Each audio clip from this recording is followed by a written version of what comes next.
In my dream last night, I found myself on a concrete platform directly underneath the face of Lady Liberty in New York. This picture I found on the internet is exactly how it was in my dream. I knew the rest of her body was underwater because I was on an elevated place and the floodwaters had risen all around me. However, I felt strangely safe and secure where I was, directly below her face. As I looked out at the waves and water all around me that were surrounding Lady Liberty, I saw hundreds of arks, like Noah's Ark, floating in the water. Each ark had the remnant painted upon their sides and were flying two flags. One was an American flag, and the other was an Appeal to Heaven flag. I started shouting in the dream to those on the boats. There is a two-part warning and encouragement for all that have eyes to see and ears to hear. The first is a warning to America.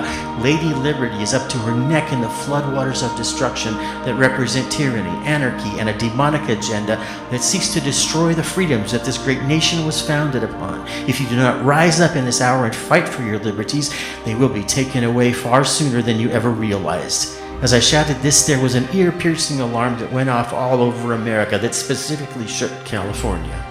I continued. The second part is a word of encouragement. Lady Liberty is not underwater yet, and the fire in her right hand has not gone out. There is a mighty end-time revival that is coming to a remnant in America who will not live in fear and will speak up at all costs. As I finished my proclamation, the remnant began to roar in their arks that were floating, and the floodwaters immediately began to recede. The louder they got, the quicker the floodwaters disappeared. I suddenly awakened from the dream, and Proverbs 14:34 was on my lips. It says, "Righteousness exalts a nation, but sin is a reproach to any people." I do not believe that this prophetic dream is literal, meaning there is a real flood coming to New York City that will bring physical destruction. I also believe that there could be multiple interpretations to this dream.